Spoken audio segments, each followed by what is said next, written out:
Hello friends, मेरे YouTube channel में आपका फिर से स्वागत करता हूं। तो आज हम न्यू वीडियो लेके आए हैं silent features of the Indian constitution. तो ये क्वेश्चन बहुत ही इम्पोर्टेंट है हर एग्ज़ाम के लिए, और जुडिशरी एग्ज़ाम के लिए भी इम्पोर्टेंट है। तो आज हम क्वेश्चन देखते हैं, discuss what are the salient features of the Indian constitution. तो फर्स्ट ऑफ देखते हैं हम सिनॉप्सिस इस क्वेश्चन के। तो इसमें फर्स्ट जो है इंट्रोडक्शन पार्ट देखेंगे हम इन शॉर्ट में, और नेक्स्ट जो है main features of the Indian constitution. तो इसमें कुछ पार्ट है। फर्स्ट जो है वो detail constitution, second written constitution, next जो है single citizenship, then adult franchise, then जो है it provides sovereign socialist secular and democratic and republic government.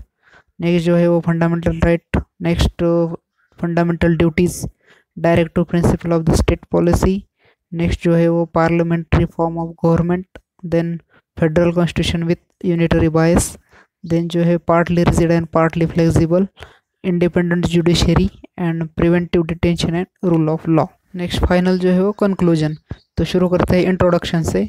Before enacting the present constitution, the famous examined constitutions of the various countries of the world and also the working of the government of India Act 1935. They did not copy and one particular model but liberally borrowed appropriate provisions from the constitution of many countries of the world.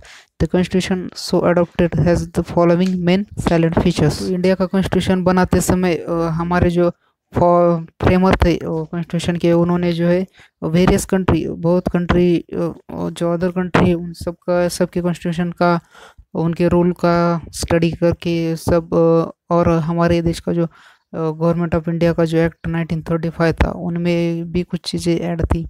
वो सब चीज़ों को study करके ये Indian constitution बनाया है।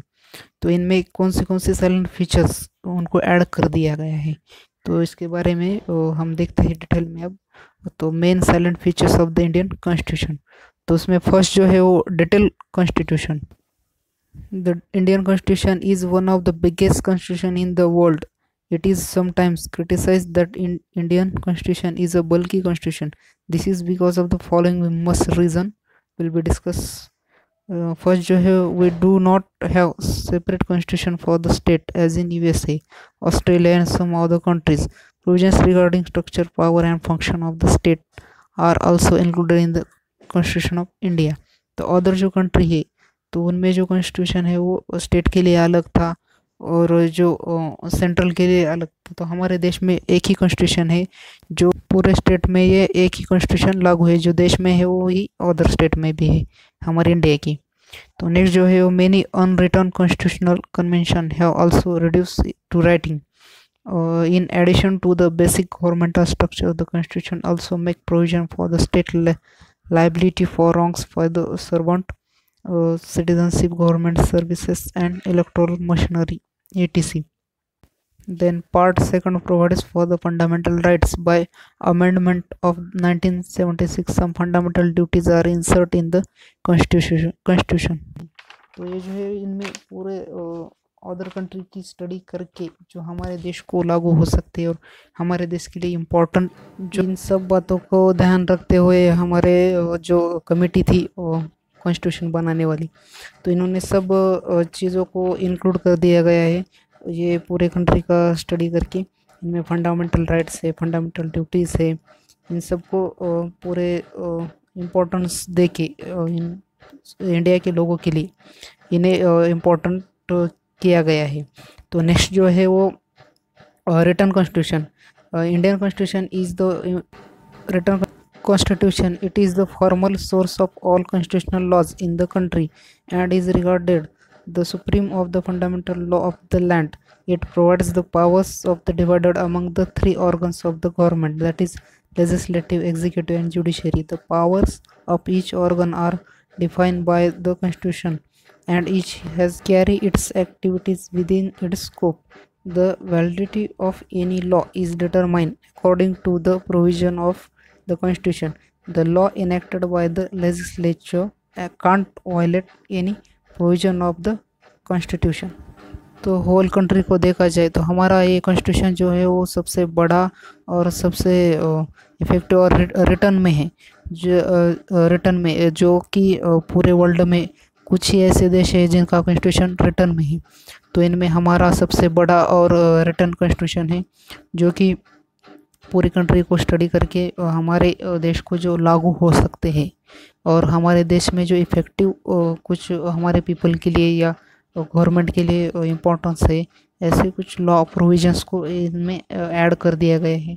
इनमें legislative, executive और जुडिशरी, ये जो 3 ऑर्गन हैं, इनको सेपरेट डिवाइडेड करके इनके राइट को एक्सप्लेन कर दिया गया है। कौन से सिचुएशन में क्या करना है ये भी हमारा कॉन्स्टिट्यूशन बताता है। का रोल क्या है, एग्जीक्यूटिव का रोल क्या है और जुडिशरी का, ये 3 जो ऑर्गन है वो मोस्ट इम्पॉर्टेंट है। तो इनकी जो एक्टिविटीज़ है तो इनके बारे में भी हमारे कॉन्स्टिट्यूशन में स्पेसिफिक इंक्लूड कर दिया गया है। तो इसकी वजह से ही हमारा कॉन्स्टिट्यूशन इतना बड़ा है और ये रिटर्न है। तो नेक्स्ट जो है वो सिंगल सिटीजनशिप। तो कुछ देश में जो है वो अगर देश का देखा जाए तो उनमें सेंट्रल के लिए अलग सिटीजनशिप रहता है पूरे देश के लिए, और स्टेट के लिए अलग रहता है। तो हमारे इंडिया में ऐसा नहीं है, हमारे इंडिया में ओनली सिंगल सिटीजनशिप है। अगर किसी स्टेट का कोई पर्सन अगर सिटीजन होता है किसी स्टेट में, तो ये इंडिया का भी सिटीजन है, और इंडिया का सिटीजन है वो तो उस स्टेट को बिलोंग करता है। तो जो सिंगल सिटीजनशिप है तो उनमें देखते हैं हमारे कॉन्स्टिट्यूशन में आर्टिकल 5 to 11 जो सिंगल सिटीजनशिप के बारे में बताया गया है। In most of the countries people have double citizenship of the union and one of the several state which form the union. For example, in the United state of America every citizen is a citizen of United States of America and also citizen of one of the several states.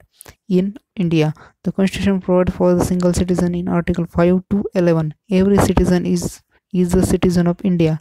There is nothing like citizen of the state. तो हमारे जो citizen है वो अगर किसी state के भी belong करते हैं तो ये इंडिया के सिटीज़न हो गए हैं, किसी एक स्टेट में ही वो मर्यादित नहीं रहते। तो इनमें हमारे सिटीज़न, अगर भारत का सिटीज़न है तो वो पूरे स्टेट में ऐसा कोई डिफरेंट सिटीजनशिप कोई नहीं है। तो इंडिया का सिटीजनशिप है तो स्टेट का सिटीजनशिप रहता ही है। तो अदर कंट्री में, अमेरिका में देखा जाए तो डबल सिटीजनशिप रहती है, स्टेट की अलग और यूनियन की अलग। तो हमारे इसमें एक ही सिटीजनशिप है जो इंडिया की है। नेक्स्ट जो है वो अडल्ट फ्रेंचाइजीज। तो हमारे अडल्ट फ्रेंचाइजी में जो इलेक्शन का राइट जो है वोट का, तो वो पहले जो था वो 21 साल पूरे होने के बाद उसे राइट मिलता था वोटिंग का। तो अब जो है वो late prime minister Rajiv Gandhi ji, इन्होंने जो 61 अमेंडमेंट एक्ट 1988 में जो एक कानून बनाए, बिल लाए थे, उनमें तो 21 साल से कम करके 18 साल, तो 18 साल में वोट का राइट दे दिया गया है। देन नेक्स्ट जो है वो it provides a sovereign, socialist, secular and democratic and republic government.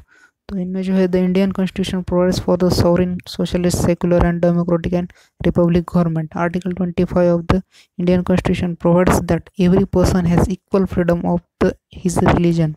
Article 26 provides that every religious community or any section thereof shall have the right to establish and maintain institutions for the religious purpose, to manage its own affair in the matter of religion, to own and acquire movable and immovable property, and to administer such property in accordance with law. 42nd Amendment insert the word secular in the preamble. Also, discrimination on the ground for religious is also provided by the Article 15 and 16. तो इनमें जो sovereign, socialist, secular, democratic और Republic जो है वो important words जो हमारे constitution में इंक्लूड कर दिए गए। इनमें जो है राइट टू इक्वल अपॉर्चुनिटी पे बेस्ड है। तो इनमें जो है रिलीजियस, रेस, कास्ट, सेक्स और बर्थ, इसकी वजह से किसी का भेदभाव नहीं किया जा सकता, नो डिस्क्रिमिनेशन। तो ये हमारे आर्टिकल 15-16 में मस्ट इंक्लूड कर दिया गया है। तो इसकी वजह से हमारे इंडिया में जो है, हमारे देश में जो है वो सर्वधर्म समभाव के एक रूल लेके सभी चलते हैं, इनमें रिलीजियस की वजह से कोई भेदभाव ना हो, इसे ऐसा कॉन्स्टिट्यूशन हमारे इंडिया का बनाया गया है जो सबके लिए इम्पोर्टेंट है, जो सबके राइट को प्रोटेक्ट करता है। ये हमारा इंडियन कॉन्स्टिट्यूशन है। तो नेक्स्ट जो है वो फीचर्स देखते हैं, फंडामेंटल राइट्स। तो the constitution provides certain fundamental rights to the citizen of India. These rights are mainly restriction on the power of the state. The law made in contravention of these fundamental rights by the state shall be void. तो ये fundamental right जो है हमारे India के जो person है, जो religion है, जो सिटीजन है, उनके लिए एक राइट प्रोवाइड करते हैं। और उन राइट को प्रोटेक्ट करने का जो काम है वो सेंट्रल गवर्नमेंट का है। और ये राइट मिलते हैं कि नहीं, और इसके अगेंस्ट में अगर किसी को कुछ अपनी राइट के बारे में कुछ कहना है तो ये जुडिशरी में उनको राइट है कि उनके हक के बारे में, उनके राइट के बारे में वो जा सकते हैं और उनका राइट उन्हें मिलता ही है। नेक्स्ट जो है वो फंडामेंटल ड्यूटीज़। तो by 42nd constitutional amendment 1976 part 4A में ये फंडामेंटल ड्यूटीज़ को इंक्लूड कर दिया गया है, ऐड कर दिया गया है। The object is to remind the will of the constitution, specifically confer on them certain fundamental rights. It also requires the citizens to observe certain basic norms of the democratic conduct and behavior of the fundamental rights are necessary for the individual to develop their personality. It is also necessary that they should discharge their obligation towards their fellow citizen. Though fundamental duties have been incorporated in the Indian Constitution, there is provision for their enforcement, but recently Government of India provides punishment for breach of some fundamental duties like contempt of national flag and national anthem. जो हमारे देश का जो तिरंगा है और जो राष्ट्रगीत है, इनके बारे में और इनको नष्ट करने के बारे में या कुछ इसके बारे में गलत कहने के बाद ये कंटेम्प्ट आउट होता है तो पनिशमेंट दी जाती है। तो ऐसे कुछ रूल बनाए। और ये फंडामेंटल ड्यूटीज़ हर इंडियन पर्सन के लिए इम्पोर्टेंट है, जो हमारे देश के प्रति अपनी भावनाएं व्यक्त कर सकते हैं, जो कि हमारे देश को आगे बढ़ने से, हमारे देश प्रेम भावना से ये हम कर सकते हैं। इसके बारे में हम गलत नहीं बोल सकते। ये हमारी ड्यूटी है कि हमारे देश के बारे में हम कुछ अच्छा सोचे, कुछ अच्छा करें। तो ये हर पर्सन की ड्यूटी है। तो नेक्स्ट जो है वो directive principle of the state policy. तो इनमें पार्ट 4 में दिए गए हैं आर्टिकल 36 to 51 और directive principle of the state policy. These are positive obligation upon the state. It provides the aims and objective to be taken by the state in the governance of the country. The object behind this objective is to be set up in India and social welfare state. It shall be the duty of the state to follow these principles both in the matter of administration as well as in the making of the laws. तो part 4 में जो directive principles दिए गए हैं, तो ये हर person की duty है और ये स्टेट को है कि कौन से रूल, कौन से प्रिंसिपल फॉलो करने हैं, जो हमारे देश के प्रति कुछ अच्छा करने के लिए बताए गए हैं डायरेक्टिव प्रिंसिपल्स, जो आज की घड़ी में भी इतने ही यूज़फुल है, जो हमारे देश को आगे ले जाने के लिए, एक वर्ल्ड में अपने देश की अलग से पहचान बनाने के लिए बहुत ही इम्पोर्टेंट है।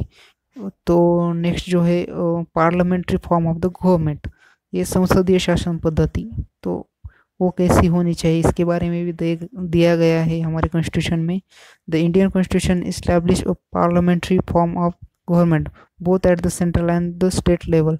The essential characteristics of the parliamentary form of the government are that under such a system the head of the state is merely a constitution head, and secondly the executive state is the real power is made answerable to the legislature. Under the Indian constitution the president of the India is a constitutional head of the state and the real power are vested the canal of the minister.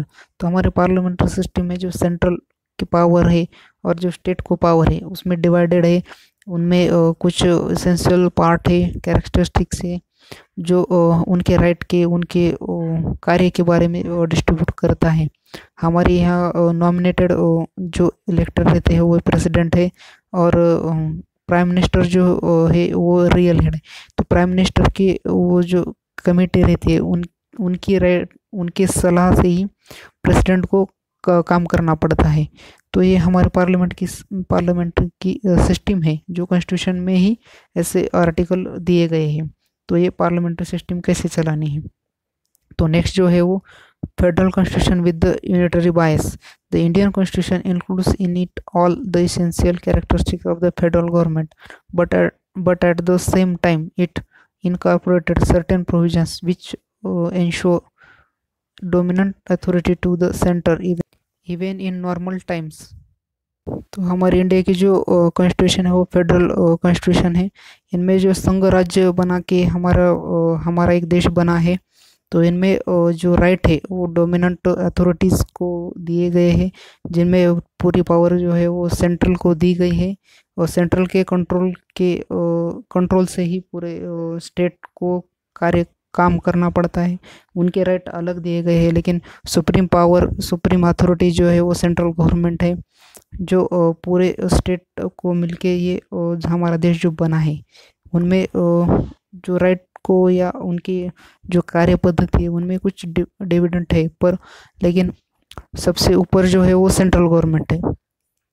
तो next जो है वो partly rigid and partly flexible. तो हमारा constitution जो है वो partly rigid है और पार्टली फ्लेक्सिबल है। तो एक ऐसे तो हमारा some provisions of the Indian constitution can be amended by the simple majority procedure, while some of the provisions are amended by the special, more difficult and technical procedure which requires special majority of both the houses of the Indian Parliament. There are some special provisions concerning both the union and the state which require amendment by the special majority in each houses of the Indian Parliament, as well as the ratification by at least half of the state legislature।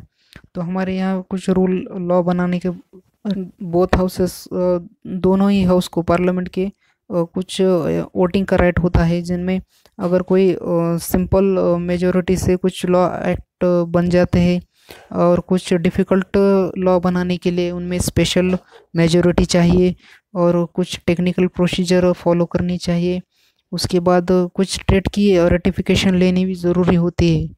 तो ये law बनाते समय तो ये कुछ हमारे parliament में कुछ लॉ जल्दी से बन जाते, उनमें कुछ सिंपल मेजॉरिटी से वोटिंग से बन जाते हैं, और कुछ जो है वो रिजिड है, ये जल्दी नहीं बनते, इनमें बहुत टाइम भी जाता है और ये टेक्निकल होते हैं, और इनमें बहुत ही पार्लियामेंट की बोथ हाउस और स्टेट का भी राइट है कि वो वोट कर सकते हैं, अपना राइट बता सकते हैं। तो ये पार्टली रिजिड और पार्टली फ्लेक्सिबल है, इसकी वजह से ही कहा जाता है। तो independent judiciary. The Constitution of India set up a federal form of the government providing for the distribution of powers. The Constitution of India provides for the setting up of independent judiciary. The judges of the Supreme Court and the High Court are appointed by the central executives but not controlled by them. To the Constitution secure the tenure of service, and they cannot be removed before the expiry of their tenure except by the impeachment under the Constitution. Their salaries and allowances, once determined by the Union Parliament, can't be diminished to their advantages during the tenure of their services. The courts are vested with the power of the judicial review, and they can examine the constitutional validity of a law made by the Parliament as well as by the state legislative. Power of the judicial review vested in the High Court under Article 226 and in Supreme Court under Article 32 of the Indian Constitution। तो हमारे judiciary में जो पूरा judiciary जो है different है, उनमें central या स्टेट गवर्नमेंट हस्तक्षेप नहीं कर सकते, उनमें पूरा कंट्रोल जो है सुप्रीम कोर्ट और हाई कोर्ट की जजेस को है। तो ये जुडिशरी में इंटरफेयर करने का सेंट्रल या स्टेट को कोई राइट नहीं है। अगर किसी के राइट वायलेट होते हैं तो ये हाई कोर्ट में आर्टिकल 226 या सुप्रीम कोर्ट में आर्टिकल 32 के तहत तो अपने राइट के लिए एप्लीकेशन कर सकते हैं। तो ये जुडिशरी जो है वो जुडिशरी पूरा कंट्रोल रहता है सेंट्रल गवर्नमेंट या स्टेट गवर्नमेंट के जो एक्ट बनाते हैं उसके ऊपर, जो बाय लॉ बन रहे हैं या नहीं, अगर लॉ और पूरी प्रोसीजर फॉलो कर रहे हैं क्या नहीं, ये पूरा देखने का राइट जो है वो सुप्रीम कोर्ट हाई कोर्ट का है। तो ये पूरा हमारे साइलेंट फीचर्स बहुत ही इंपॉर्टेंट है। तो नेक्स्ट जो है वो rule of law. The rule of law means equality before law and equal protection of law. It implies that no man is above the law and no man is below the law. The Indian Constitution in Article 14 provides equality before law. तो rule of law में equal हमारे देश के जो पूरे पुरुष या महिला है उन सब के लिए जो राइट है वो इक्वल है। सबको आर्टिकल 14 के तहत इक्वल अपॉर्चुनिटी है, इक्वल राइट है प्रोवाइड किए हुए कॉन्स्टिट्यूशन ने। तो इनके तहत ही पूरा कार्य होना चाहिए। अगर ये नहीं होता है तो कोर्ट जो है वो अब हमारे राइट को प्रोटेक्ट करने का काम करती है। तो ये पूरे रूल ऑफ लॉ में बताया गया है। तो इनमें जो है नेक्स्ट जो है लास्ट प्रिवेंटिव डिटेंशन। तो इनमें प्रिवेंटिव डिटेंशन को एक्सप्लेन करने के लिए A.K. गोपालन केस जो है वो इम्पोर्टेंट है। This provision is declare to be the constitutional valid in A.K. Gopalan case. The reasons to be incorporated this provision is to prevent any abuse of freedom by anti social element which might endanger the national welfare. तो हमारे state को control करने के लिए या state में जो है फ्रीडम को यूज़ करने के लिए ये प्रिवेंटिव डिटेंशन जो है उसके बारे में हमें A.K. गोपालन केस में डिटेल समझाया गया है। प्रिवेंटिव डिटेंशन किस वजह से वो और कहाँ पे किया जा सकता है, किस सिचुएशन में। तो हर कहीं पे हम नहीं कर सकते किसी के राइट को प्रिवेंट। तो कंक्लूजन में देखा जाए तो हमारे इंडिया का जो कॉन्स्टिट्यूशन है वो 20th सेंचुरी में बनाया गया था। और कॉन्स्टिट्यूशन बनाते समय हमारे जो कमेटी के मेंबर थे कॉन्स्टिट्यूशन के, तो उन्होंने हर देश की कॉन्स्टिट्यूशन को स्टडी किया था और कुछ प्रोविजंस, कुछ आर्टिकल जो है borrow of the number of the provisions from the constitution of the other country. तो अदर कंट्री के कुछ प्रोविजंस को हमारे कॉन्स्टिट्यूशन में इंक्लूड कर दिया गया और वो हमारे देश में किस तरह से लागू हो सकते हैं उनमें मॉडिफिकेशन भी कर दिया गया है जो हमारे देश के लिए। तो आज हमने silent feature of the Indian constitution के देखे हैं। So thank you for watching video. Like, share and subscribe. Thank you.